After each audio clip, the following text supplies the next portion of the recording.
Hello बच्चों, कैसे हैं आप लोग। एक्सपेक्टिंग कि आप सब लोग एकदम ठीक ठाक होंगे।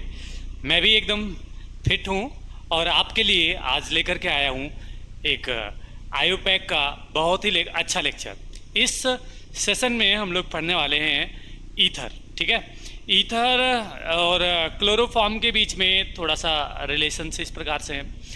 पहले क्लोरोफॉर्म खोजा गया था, ठीक है, लेकिन क्लोरोफॉर्म का यूज एनेस्थीसिया के फॉर्म में समथिंग 1887 के आसपास हुआ।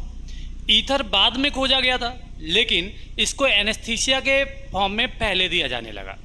तो होता ये था, जैसे जो महिलाएं होती हैं प्रसव के टाइम पर, जब अपने बेबी को जन्म दे रही होती हैं, तो उस समय उनको बहुत ज़्यादा पेन होता है।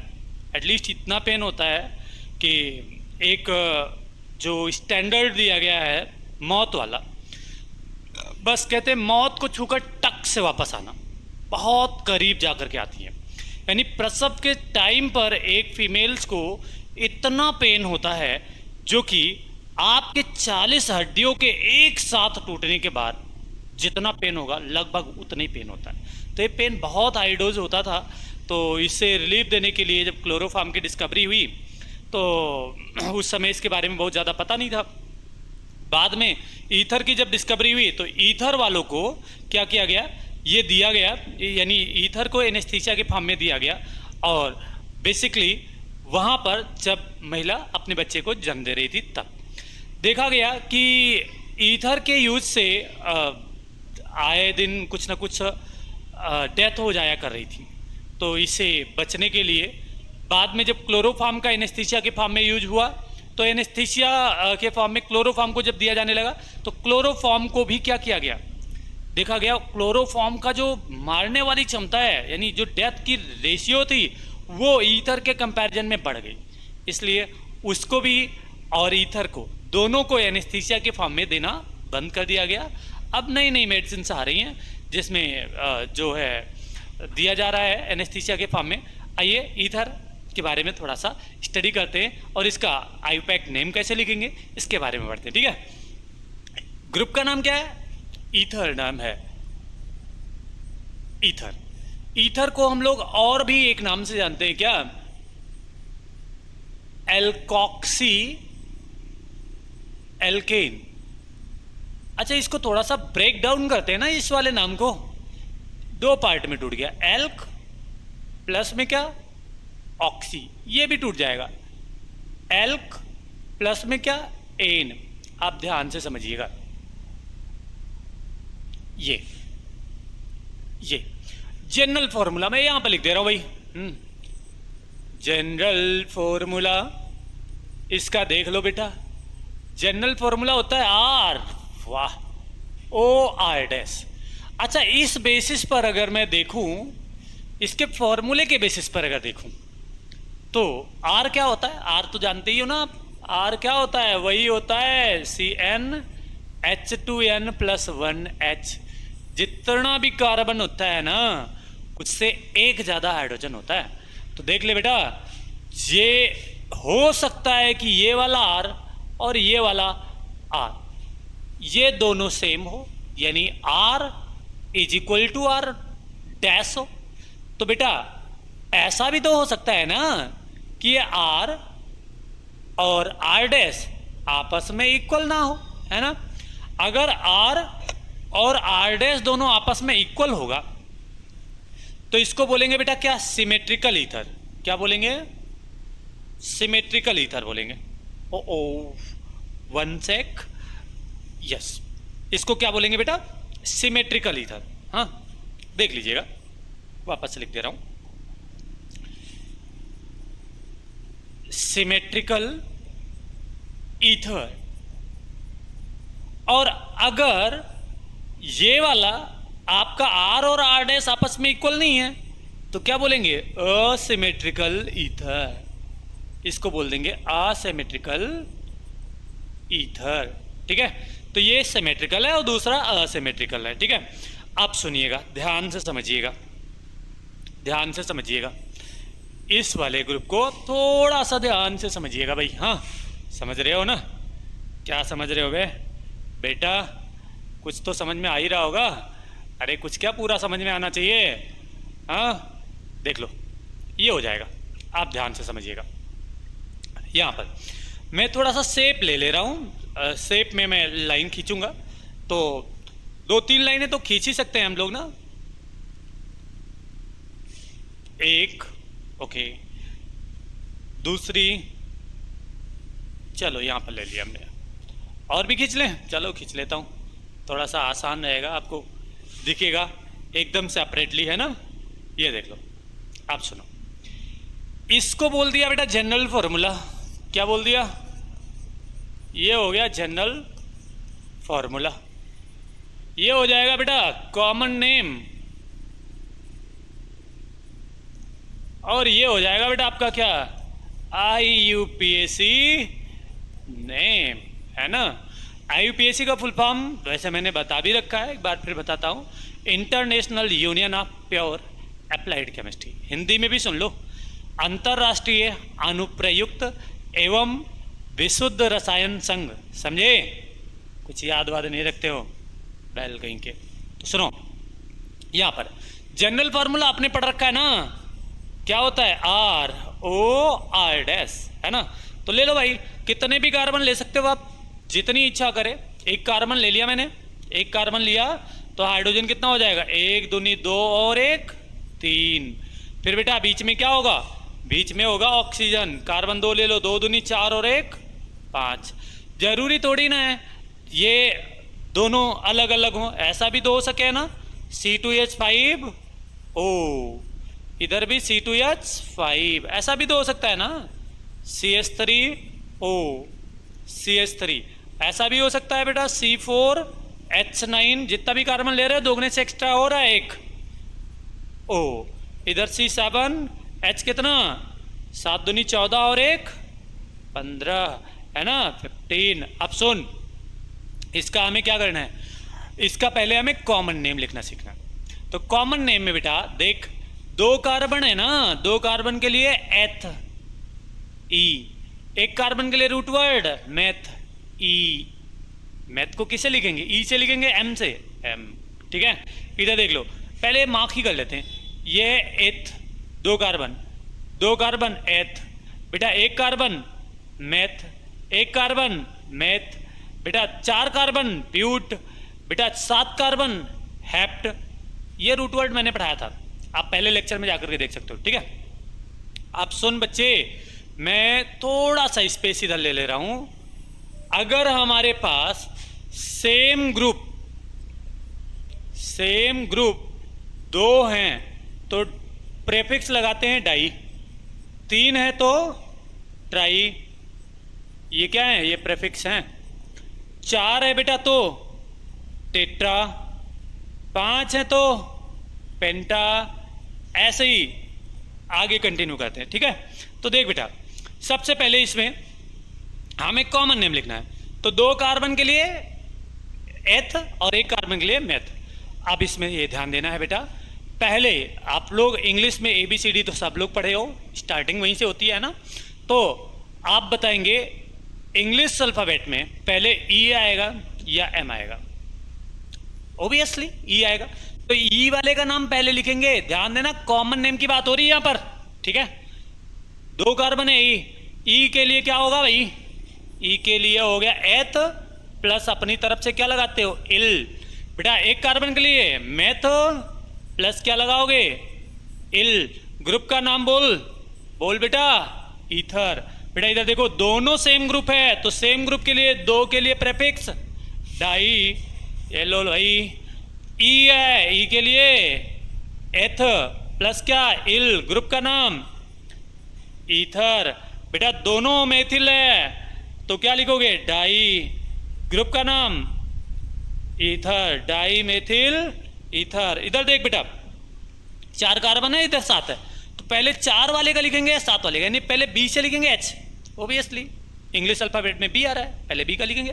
बी वाले का नाम ब्यूट प्लस इल। बेटा 7 के लिए हेप्ट प्लस में इल, ग्रुप का नाम बोल, ईथर, ब्यूटिल हेप्टिल ईथर। अब सुन, आयुपैक को देखना, बेटा जिसमें हमारा कम कार्बन होगा, ध्यान दीजिएगा, ये ऑक्सी वाला मिनिमम कार्बन को फॉलो करेगा, मिनिमम कार्बन। ये एन वाला मैक्सिमम कार्बन को फॉलो करेगा। यानी ज्यादा कार्बन वाले में एन लगाओगे, कम कार्बन वाले में क्या लगाओगे, ऑक्सी।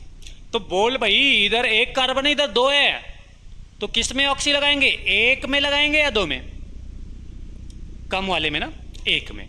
तो एक कार्बन का क्या हो गया नाम, मेथ, प्लस क्या लगाया, ऑक्सी, और दो कार्बन के लिए बेटा एथ, प्लस क्या लगाया, एन। अब सुन, दोनों तरफ दो दो है, किसी को भी ऑक्सी लगा दो चलेगा ना, किसी में भी एन लगा दो चलेगा, सेम ही है, तो क्या फर्क पड़ता है। तो क्या बोलोगे, एथ प्लस ऑक्सी, एथ प्लस एन। बेटा दोनों तरफ है, मेथ प्लस ऑक्सी और मेथ प्लस एन। अब सुन, इधर 4 कार्बन, इधर 7, किसमें ऑक्सी, 4 वाले में। वेरी गुड, बहुत अच्छा बेटा, नोबेल प्राइज से सम्मानित किए जाओगे भाई। बेटा ब्यूट प्लस ऑक्सी, बेटा 7 कार्बन के लिए हेप्ट प्लस क्या, एन। लो भाई, ये नाम हो गया। आपको करना क्या है, इसको कम से कम 15-20 और प्रैक्टिस कर लेनी है, 15-20 कर लेनी है। प्रैक्टिस जितना ज़्यादा करोगे उतना ज़्यादा परफेक्शन आएगा, ठीक है। और बना देते हैं 2-4 और, हम भी बना दे रहे हैं, देख लो। इसको आप चाहो तो स्क्रीनशॉट ले सकते हो, ठीक है। बढ़ते आगे, सुनो बेटा 2-4 और बनवा दे रहे हैं। तो ये लो भाई, ये चलो इधर, ये फॉर्मूला इसी में लिख दे रहे हैं। सी मान लिया हमने, लिया पेन ले लेते हैं, सी ले लिया हमने 4H9O, C3 ले लिया H7।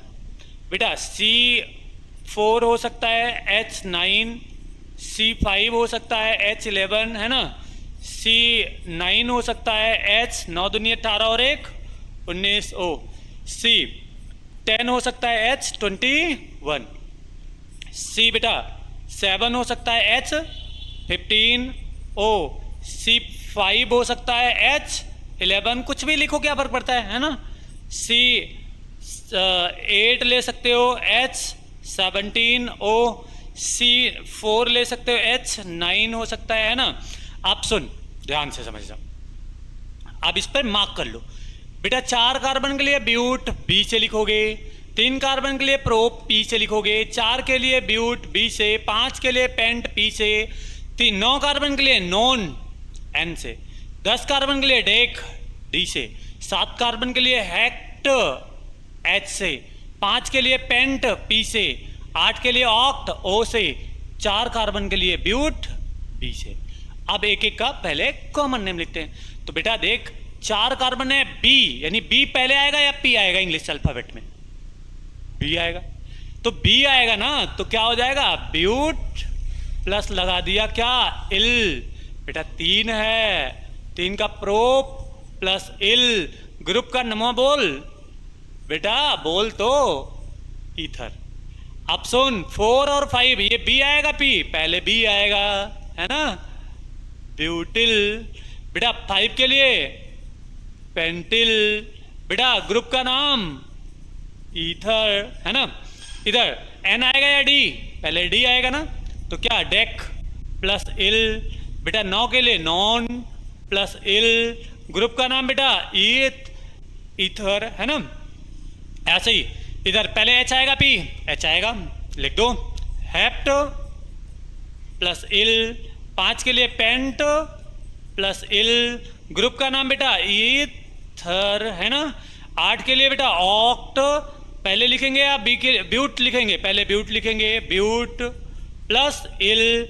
बेटा 8 के लिए ऑक्ट प्लस में क्या, इल, ग्रुप का नाम क्या, ईथर। अब सुन, IUPAC इसका कैसे है ना, आई में यू यानी आप, पैक हैं एक साथ, PAC, देख लो भाई IUPAC।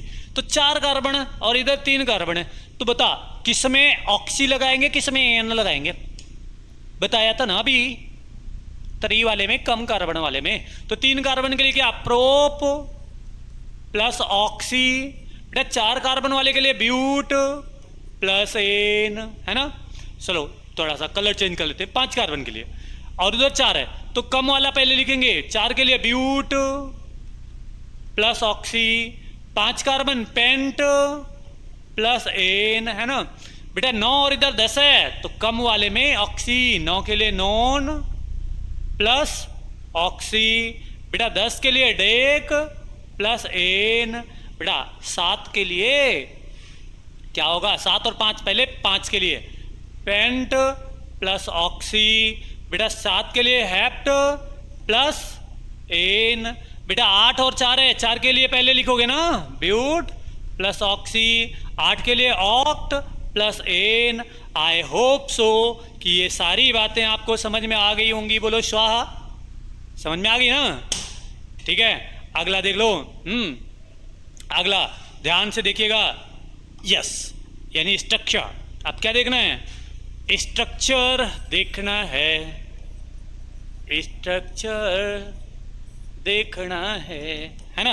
तो स्ट्रक्चर में देखेंगे, मान लो आपको बनाया है C4 का H9 O C3H7, इसका नाम क्या होगा भाई, IUPAC बना देते हैं। 3 carbon prop plus oxy, 4 carbon का ब्यूट प्लस एन, प्रोपॉक्सी ब्यूटेन का अगर स्ट्रक्चर बनाना हुआ तो कैसे, जितना भी कार्बन है ना उसको सीरीज में जोड़ दो, 1 2 3 4 5, 4 ही था भाई, 5 कैसे बन गया, हटा देते, बन गया तो अब बना रहेगा क्या, 4 हो गया। फिर ऑक्सीजन, ओके इधर कितना है, 3 है, 1 2 3। अब आप हाइड्रोजन से सेटिस्फाई करवा दो, कार्बन की वैलेंसी 4 होती है ना, अबे कितनी होती है, 4 होती है, याद रखनी है।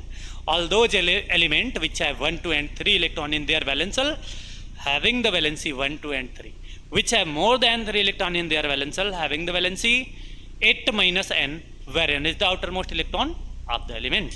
So carbon containing 4 electron in their valence shell, valency 8 minus 4, so 4। ठीक है, तो कार्बन की वैलेंसी कितनी हो जाएगी, 4 हो जाएगी। ठीक है, आई होप की बात समझ में आई होगी, ये पढ़ाया भी होगा कभी भी, कहीं भी आप देखोगे हमारे कंटेंट में आपको ये चीज़ें मिलेंगी। और फिर सेकंड, ये जो वैलेंसी बताइए ना, वो valency with respect to hydrogen है, हाइड्रोजन के रेस्पेक्ट में वैलेंसी, ऑक्सीजन के भी रेस्पेक्ट में वैलेंसी होती है।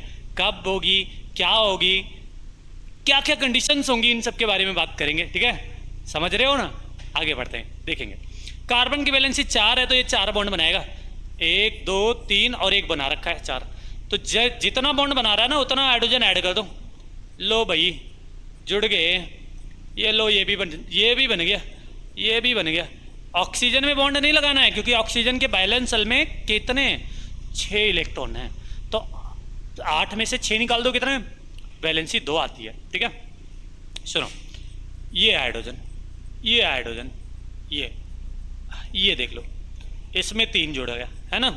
अच्छा, इसको लिख सकते हो आप CH कितना, 1 2 3 3, CH2 CH2 CH2O, बेटा CH2 CH2 CH3 कितना हो गया बेटा, टोटल 4 इधर है, 1 2 3 4, और 5वें पर क्या आएगा, ऑक्सीजन, बेटा इधर 1 2 3, नंबरिंग कर ही लेते हैं, 1 2 3 4, इसका 1 2 3।